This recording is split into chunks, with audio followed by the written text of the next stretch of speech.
Oke, halo halo halo. Dengan saya DMZ. Assalamualaikum warahmatullahi wabarakatuh dengan Arif Dim. Aduh, Bung Arif nih seneng Selamat banget. tahun baru. Iya. Masya Allah. Semoga kita tambah sukses, semuanya sehat. Amin. Seneng banget nih hari ini Bung Arif. Nah, Ada tamu spesial. silakan Dim. Diperkenalkan. Halo. Iya, halo. Maaf ya aku grogi. Halo semuanya, aku Najla. Jadi aku itu mewakili para Milenial ya. Enggak, lebih ke Gen Z sebenarnya. Ada lagi sekarang Lebih Gen di Z. bawah. Iya, Milenial ya. betul. Dan aku benar-benar buta saham nih. Aku sih berharap setelah podcast ini aku jadi lebih mengerti saham dan invest ya? Iya, Investasi. investasi secara Lebih ke keseluruhan. Ya, secara keseluruhan sih. Wah, berarti ada perwakilan dari Gen Z. Gen Z. Oke, jadi- kalau kita bangkotan, namanya apa? Kita kan Gen A. milenial sama yang zaman Belanda, kolonial. Kolonial. Jadi oke. apa namanya untuk teman-teman pendengar setia. Jadi kalau sekarang itu edisi kita adalah ini kita punya feature gitu. Biasanya kita kalau ngobrol ngomongin market at this time karena adanya permintaan dari Gen Z ini bahwa mau belajar apa sih yang kita omongin gitu. Iya, karena katanya ada lumayan berat nih materi kita gitu. Jadi ini ibaratnya tema khusus. Gen Z bertanya, bangkotan menjawab. Iya. Nah, jadi untuk Najla, kita nih uncles-nya Najla semua. Jadi if anything yang kayak Najla tadi bilang ngomongin saham, terus Najla nyebut juga investasi gitu. Nah, ini adalah sesi yang paling tepat. Ya, jadi ini kita basic dulu ya, 101 terkait dengan investasi. Apa sih itu investasi gitu. Gitu. Nah, dan kemudian nanti kita bahas juga mengenai kenapa sih harus investasi gitu. Nah, itu juga penting nih untuk para generasi-generasi milenial dan Gen Z ini untuk mengerti dan memahami investasi itu apa. Terus nanti kita jelasin resikonya karena setiap investasi itu ada resikonya gitu. Nah, sebelum kita mulai Najla ini kenal nggak yang namanya Warren Buffett? Enggak, sama sekali nggak tahu Nggak dia. kenal ya. Nah, Warren Buffett itu adalah Warung apa? Warung Buffett. Ya udah, Warren Buffett. Warren Buffett. Oh. Buffett apa Buffett sih? Nyebutnya Buffett biasanya. Buffett. Kalau Buffett makanan ya. Tapi dia bagus juga kita bikin warung Buffett nih. Ah iya. Nah, itu adalah salah satu orang terkaya di dunia. Dan dia itu berinvestasi mulai dari kecil. Nah, Dia membeli saham di umur 11 tahun. Nah, kita kan udah tua nih. Dulu uncle ini kenal reksadana umur 25 tahun. Nah, umur Najla kira-kira berapa nih sekarang? 19 umur aku. 19 ya. beda dikit sama Sama Uncle siapa? Arif. Jauh. Uncle Arif 28 loh. Tambahannya. Ya. Jadi tadi Nah. Uncle Dimas sudah nyebutin apa tadi? Si Warren Buffett. Ya, Terus? jadi ya itu dia sudah mulai dari umur 11 tahun udah mulai membeli saham. Artinya dia udah mulai berinvestasi. Nah, sebelum kita ke mana-mana dulu nih, definisi investasi ini apa nih Bung Arif nih? Jadi sebenarnya kalau untuk investasi itu untuk Najla dan teman-teman Gen Z ini yang pertama mesti tahu tuh investasi itu apaan sih gitu kan. Ya. Nah, investasi itu sebenarnya ini urusannya duit gitu. Jadi kalau misalnya Najla ada duit, nah Najla investasikan. Ya. Investasikan itu artinya Najla ingin mendapatkan uangnya Najla berkembang. Mendapatkan return gitu ya. Mendapatkan return namanya. Betul. Jadi Bahasa keren itu mendapatkan return. Jadi Iya. kalau investasi itu Najla taruh duit, nanti baliknya lebih. berharap ada imbal hasil Betul. atau mendapatkan return yang memadai. Betul. Kalau nantinya duitnya mungkin nggak sesuai, nah itu adalah salah satu risiko dari investasi. Tapi dari awal yang namanya investasi itu berarti kita berharap adanya return. Kalau nggak ada namanya amal, gitu. Nah itu Amal. beda. Najla mau nanya apa? Yang investasi, dan Najla kan udah sering dengerin investasi. Terus apa yang on your mind? Oh, Waktu ngomongin investasi di kepala Najla langsung what's on your mind? kalau investasi sih aku langsung tertuju kepada saham ya, nggak tahu ya. Mungkin aku Oh. pemikirannya sempit banget karena teman-teman aku rata-rata kalau mau invest ya ke saham yang aku tahu gitu, atau Oke. bisa ke aplikasi-aplikasi yang ya lebih mudah diawasi gitu. Nah, aku tuh mau nanya, kalau misalnya investasi dan kan ada kata-kata return tuh tadi atau enggak imbal balik ya. Imbal hasil. Nah, itu udah fix gak sih kita si return itu melebihi apa yang kita tabung? Wah, ini biar question ini biar Uncle Arif yang jawab. Beri. Ini Uncle Arif yang jawab. Jadi kalau Najla investasi, selalu ada yang namanya risk and return. Selalu ada resikonya. Investasi itu gitu, Naj. Jadi kalau Najla itu sekarang Najla pernah dengar deposito nggak? No. Pernah dengar tabungan nggak? Tapi pernah dengar. Nah, pernah dengar kan? Najla sekarang kalau ada uang kan ditabung ceritanya. Iya, betul. Di namanya itu adalah rekening tabungan. Rekening tabungan. Itu duitnya Najla menghasilkan nggak? Menghasilkan, tapi sangat kecil. Oh iya. Sangat kecil. Ada interest di situ. Ada interest bunga. Tapi kecil. Kecil banget. Gitu. Terus karena resikonya kecil. Hampir tidak ada. Gitu. Uangnya Najla itu nggak berkurang di situ. Ngerti. Nambah terus nambah ada. Dan bisa diambil kapan aja biasanya tabungan. Liquid namanya. Najla bisa ngambil kapan aja, namanya liquid. Gitu. Hari ini butuh jajan, ambil. Di ATM gitu. Iya. Kan? Besok mau traktir teman, ambil bisa. Betul. Gitu. Itu liquid namanya. Kapan aja Najla bisa ambil tuh uang. Itu liquid namanya. Terus ada satu lagi instrumennya tuh deposito. Nah ini naik dikit nih resikonya. Kalau deposito itu Najla returnnya lebih tinggi sedikit, ya. Uncle nggak bilang banyak, lebih tinggi sedikit, tapi kekurangannya Najla nggak bisa ke ATM untuk ngambil deposito ini. Ada resiko likuiditas. Karena deposito tuh tabungan berjangka sebenarnya. Iya. Sebulan, 2 bulan, satu tahun sampai biasanya gitu. Oh, oke. Jadi Najla tuh kalau ke deposito, aku ada nih duit 10 juta mau deposito. Najla masukin 10 juta di deposito. Najla dapat bunga yang lebih tinggi. Tapi kalau Najla butuh sewaktu-waktu mau langsung ngambil nggak bisa. Betul, ngerti. Jadi mesti nunggu sampai jatuh tempo dulu. Iya, jatuh tempo. Baru Najla bisa ambil. Nah, itu namanya resiko likuiditas, di mana ketika nanti Najla mau naktir teman besok nggak bisa, nggak ada duitnya. Tunggu 3 bulan lagi.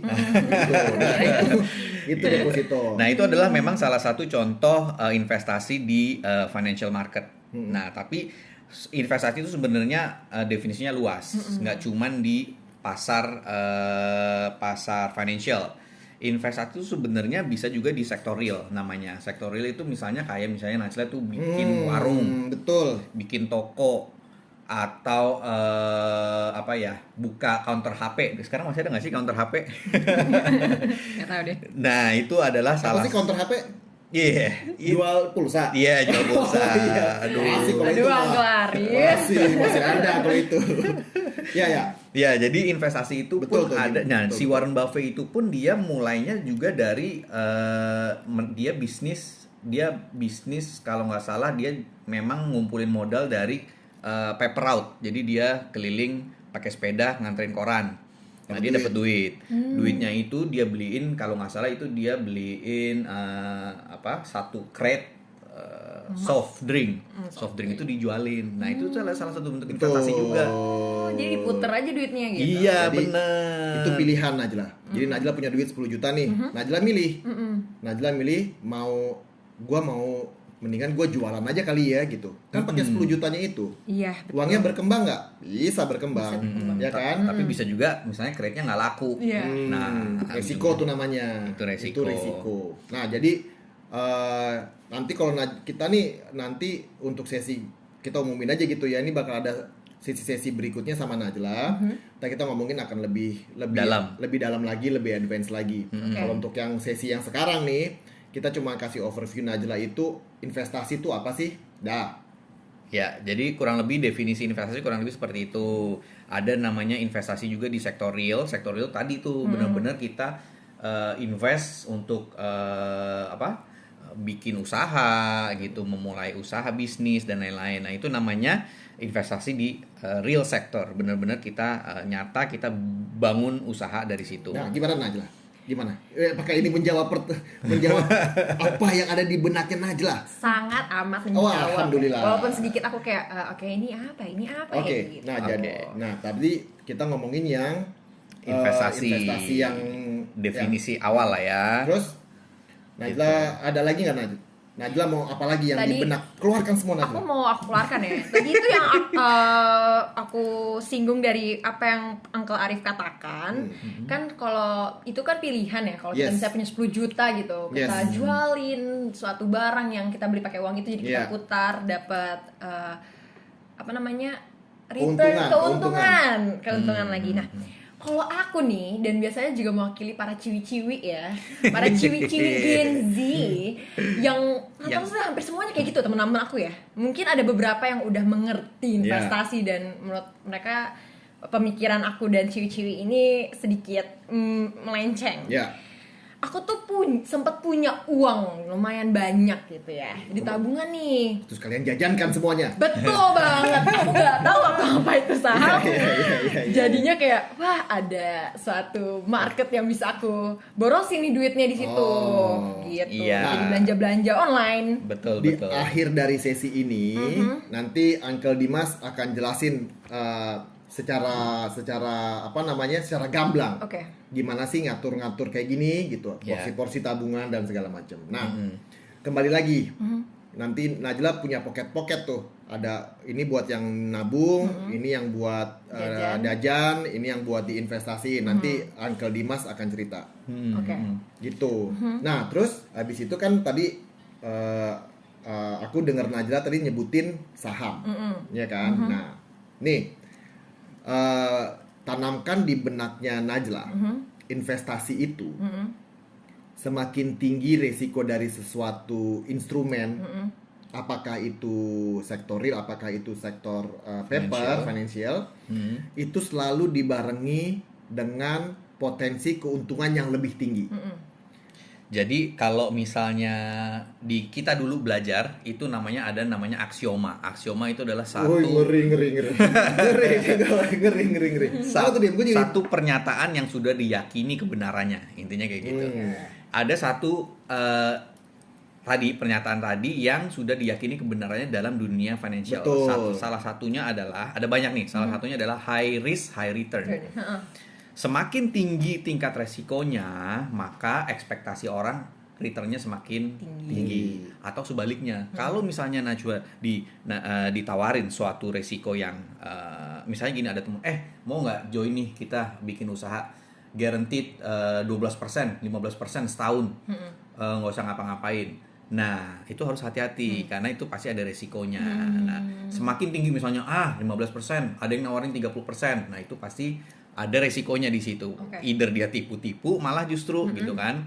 Tapi ada juga yang mungkin benar tapi dia nggak nyebutin resikonya gitu. Jadi harus hati-hati. Setiap ada orang yang misalnya nawarin suatu investasi dengan tingkat return yang tinggi, di dunia ini nggak ada yang namanya high risk low return, tuh nggak ada. Nggak ada yang maunya enaknya doang, tapi resikonya nggak mau gitu. Jadi selalu itu adalah satu hal yang menyatu, high risk high return. Begitu juga sebaliknya, kayak tabungan itu bunganya kecil, tapi resikonya kecil gitu. Deposito itu resikonya lebih tinggi, tapi bunganya juga lebih tinggi. Nah, nanti kita akan belajar selain dua itu, apalagi sih yang semakin lama semakin meningkat resikonya sebenarnya, tapi dengan harapan tingkat returnnya semakin tinggi yang bisa didapat gitu. Berarti ini bisa dijadiin acuan juga untuk para yang nggak ngerti investasi gitu-gitu, biar nggak kena tipu. Betul. Berarti berarti keep in mind aja kalau high return itu udah pasti high risk juga, guys. Jadi jangan langsung mau nih gue invest ke sini. Hilang gitu duit. Najla ini kan tadi kita udah ngomongin keuntungan, return sama risk. Kalau di kepala Najla, di pikiran Najla itu risiko tuh apa? Risiko itu udah pasti uang aku hilang atau nggak balik modal ibaratnya. Itu risiko. Iya, menurut aku risiko kayak gitu. Jadi rugi akunya gitu. Iya, memang benar, risiko itu kurang lebih seperti itu. Jadi risiko adalah suatu ketidakpastian. Ketidakpastian. Bijak loh. Luar biasa loh. Mumpung ada Gen Z. Sekali-sekali lah bijak. Lagi sama gue nggak ada bijak-bijak ya. Di sini jadi bijak gitu loh. Iya, ngomong apa tuh tadi? Lupa. Gue juga lupa. High risk and ini risk. Iya, ketidakpastian. Resiko adalah suatu ketidakpastian, baik itu ketidakpastian terkait dengan return yang bisa didapat gitu, atau misalnya yang tadi, misalnya kita mau mulai investasi, mulai bisnis, itu pasti ada resikonya di mana bisnis kita either nggak laku gitu kan. Either kita podcast ini juga nggak didengerin juga ada resikonya. Betul. Tapi ada untungnya nggak? Nggak ada. Nggak ada. Jadi kita ngapain? Amal. Ini namanya amal jariah. Iya, jadi ini kita amal ya. Nah, jadi gitu, Najla. Nah, so far nih kita udah ngobrol 15 menit. Najla, ada nggak masih yang mengganjal terkait sama investasi ini? Enggak. Aku udah ngerti sekarang Luar investasi biasa. apa. Luar biasa. Ini either Najla yang pinter apa kitanya yang pinter juga kan? Ya anyway. Atau dia nggak enak tuh. Sama angka soalnya. Ngerti kok. Ya, oke. Jadi sekarang kita mulai nih, berarti sekarang misalnya kita sudah mulai mencoba untuk berinvestasi misalnya gitu kan. Nah, jadi ada pilihan tadi kan, mulai investasi di sektor real sama financial market. Biasanya di sektor real itu nggak cuman invest di uang doang. Tapi invest di tenaga. Jadi kayak kita bisnis salon itu kan kita bikin beli peralatannya, tapi kita juga harus berkecimpung di situ gitu kan. Juga kalau misalnya kita bikin butik gitu kan, kita juga tetap mendesain dan segala macam. Nah, basically kalau sektor real tuh biasanya kita juga harus ikut terjun di dunia itu. Cuman kalau financial market itu biasanya kita naruh duitnya, kita analisa nih di awal kira-kira yang menarik apa, resikonya seperti apa. Tapi begitu kita sudah menginvestasikan, biasanya kita cuman perhatiin dari jauh lah, observasi istilahnya. Tapi kita nggak benar-benar involve di dunia itu gitu. Nah, jadi mungkin sekarang pertanyaannya adalah, Najla ini punya impian apa nih ke depannya? Wes ngeri. Duh, Mau apa Najla? berat nih. Takut salah ngomong. Mau nikah misalnya, mau jalan-jalan atau mau bikin usaha, itu juga adalah impian. Kira-kira sekarang kuliah kan ya? Iya. Nah, setelah kuliah kira-kira mau ngapain? Impian aku sih habis kuliah aku pengen traveling ke luar negeri. Nah. Aku juga mau bikin buka praktek, mengetahui kalau aku itu psikologi. Ya, psikolog nih ya, calon psikolog. Insyaallah, amin. Dia udah ketemu psikopat duluan. Bisa konsul dulu Om. Gitu. Nah, ya benar, berarti jadi misalnya punya impian nanti mau jalan-jalan. Jalan-jalan itu sebenarnya investasi juga loh, kita melihat dunia. Cie, keren gak ya, bijak gak ya? Iya, lu bijak loh. Gue rada gak suka sama lu hari ini. Lu sama gue gak pernah sebijak ini loh. Nah, itu bisa dihitung sekarang. Misalnya mau backpackers atau mau yang seru pakainya backpackers ya. Kira-kira mau kemana nih travelingnya? Pengen traveling ke Asia dulu. Kalau lebih baik lagi sih ke Indonesia ya. Soalnya Indonesia. Oh, luar biasa. Bijak juga ternyata. Duta pariwisata, Indonesia. Amin, duta pariwisata. Semoga Menteri Pariwisata mendengar. Nah, ya itu berarti kalau misalnya kita mau keliling Indonesia itu kan pasti butuh duit ya, setidaknya butuh transportasi, hotel, akomodasi dan lain-lain. Nah, itu kita hitung kira-kira biayanya berapa. Mungkin kalau Indonesia nggak terlalu banyak ya, misalnya. Tapi kalau misalnya kita udah ngomongin Asia, misalnya ke Jepang, itu kan Jepang mahal ya, kalau nggak salah ya. Biasa aja. Ya, itu contohnya kalau misalnya kita mau keliling Asia. Nah, itu misalnya butuh duit berapa sih kira-kira? Itu kan udah bisa dikalkulate nih. Misalnya nih ya, 50 juta nih kayaknya nih butuh gitu kan. 50 juta ini harus dalam 5 tahun itu Najla harus punya duit 50 juta. Caranya gimana? Caranya kita bagi, berarti 50 juta atau dalam dong 50 papa tahun. mama. Kita step aside dulu. Anggap nih ya, kita bener-bener mau duit 50 juta. Kebetulan ada kalkulator nih. Pas. Wih, pas banget. 50 juta dalam kuliah nggak 5 tahun lah ya, 4 tahun ya. 4 tahun ya. Bagi 4 tahun. Bagi 4 tahun. 4 tahun itu Berarti Najla harus nabung setahun 12 juta 500. Gitu, 12 juta 500 dibagi dengan 12. 12 berarti kok begini kalkulatornya? Sejutaan lah tadi. Sejutaan. Sejutaan ya. Jadi kurang lebih 1 juta yang harus tabung setiap bulan. Nah, dari misalnya kan sekarang Najla bisa dapat duit misalnya dari orang tua, dapat duit jajan. Nah, itu harus ada. Sangat salah, dapat duit sendiri Ya. doi udah. Nah, misalnya itu. Yang kedua juga misalnya sekarang udah punya usaha juga nih, kecil-kecilan. Either jadi apa nih contohnya sekarang sih? Apa sih Naj? Kemarin kamu sibuk-sibuk di rumah?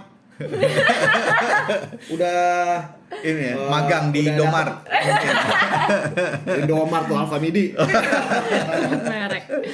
Nah, jadi kayak Najla kalau intinya kalau udah berpenghasilan, Najla udah berpenghasilan kayak dari endorse lah, dari foto lah, dari apalah segala macam. Nah, itu Najla tadi tuh cari tuh.